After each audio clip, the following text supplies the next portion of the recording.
Áshildur Bragadóttir, and as Nagora mentioned, I'm Director of Visit Reykjavik. I'm so pleased to be here and to share our story about how we are responding to an enormous growth in tourism in both Reykjavik and Iceland. I think I have to mention some of the actions that we are doing country-wise, because Iceland and Reykjavik are so much connected when it comes to tourism.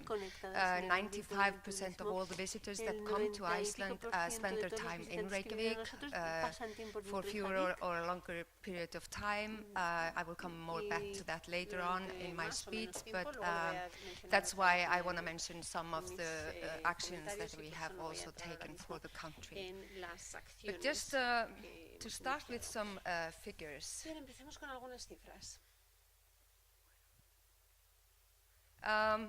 I'm not sure how much you know about Iceland. We have 335,000 inhabitants. So we are a very small country when we are looking at the number of people that live there, but we are not that small in size. We are an island in the middle of the Atlantic Ocean. We sometimes say that we are right in the middle when it comes to the US and Europe. We have had an enormous growth in tourism over the last 5 years. Well, it kind of started when we had the bank crisis in 2008. I'm not sure how much you know about the bank crisis that we had in Iceland, but it brought the spotlight to Iceland, and we were in the news all over the world for many months. Then we had the eruption of Eyjafjallajökull. So people got delayed. They couldn't go to their homes and families because all flights were cancelled. And that was in 2010, and it also gave us a huge spotlight in the media abroad. So what the government decided to do was use this spotlight and do a marketing campaign to attract more visitors to Iceland. And then the Icelandic krona was really weak, so it was cheap to come and visit. So then this growth in tourism started to happen, and we had approximately 1.8 tourists in Iceland last year, and we expect to have around 2.3 million this year. So last year we had 40% growth, and we expect to have approximately 30% growth this year. And I think that there are not many countries in the world that are seeing such a growth as we do. This means that we had in 2016 5.3 tourists per inhabitant. This also has a lot of effect on labor, because we have 2% unemployment in Iceland at the moment. We have approximately 10,000 visitors from abroad that are working in the tourist industry alone, and we expect for that to grow approximately 100% in the next 2 years. So I don't have much information on my slides, but if you are interested to get more information, I am happy to share what I have to say. So just ask Nagor, and I will share my information with you. Well, what happened in 2015 is that the Ministry of Tourism decided that they wanted to make a strategy, a vision for the tourism industry into the future. But what they came about when they started to talk to the tourist industry, they spoke to approximately 1,000 people all around the country. They found that there was not a solid ground to make a strategy into the future. So what they did instead was that they made this roadmap. We have like 7 major focuses in our roadmap. And this is a roadmap that is for the year 2020. What we want to do is to focus on coordinating management of tourism, making sure that the visitors will stay positive positive and have a positive experience while they visit. We saw that we need to have more reliable data, and then nature conservation is obviously a really big issue in Iceland. Skills and quality of the workforce is important for us as well. We want to have more increase in profitability and better distribution of the tourism. Well, when it comes to coordinating management of tourism, and in order to do so, we have been giving more weight into the Ministry of Tourism today. In 2015, we had only 1.5 position within the ministry. So it was a really weak ministry, as you can imagine. Today there are 6 people working there, so this means that we have almost triple the number of people that are working on tourism within the ministry, so that is a good sign. We also are working on simplifying the all-over administration of tourism, and one of the focuses is to coordinate institutions, because there are too many institutions and many of them are doing the same, working on the same projects. And for the tourist industry to know to whom to contact or whom to talk to, it's really difficult to figure it out. So we also wanted to streamline the work procedures, simplify and harmonize legislations and procedures, and all this is happening at the moment.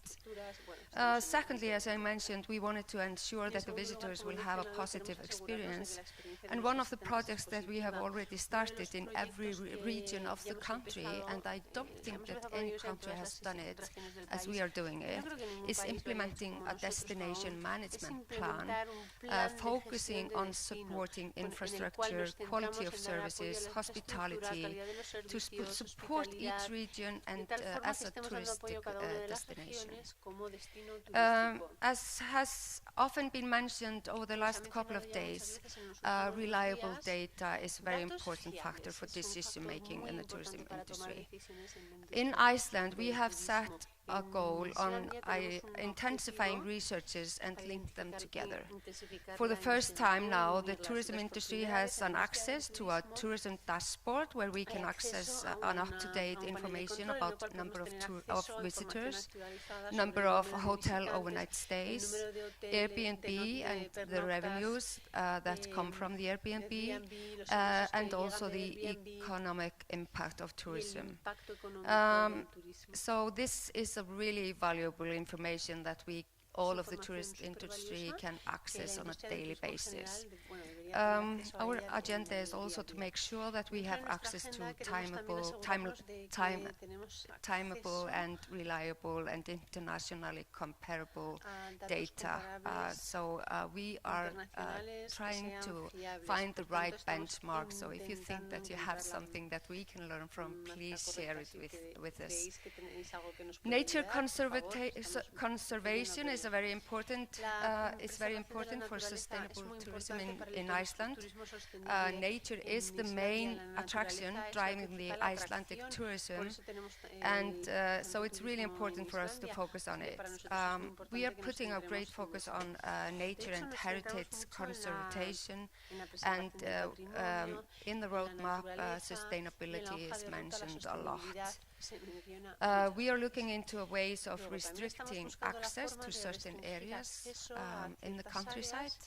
We are also looking into how we can distribute traffic over time, because what we see in the nature wonders, especially those that are most sought or visited, is that they are mainly visited from 11 in the morning till maybe around 4 or 5 in the afternoon. So what we want visitors to do is to go earlier in the morning or maybe later in the night. And it's something that is especially accessible in the summer season when we have the midnight sun, and you can access all places whenever you like.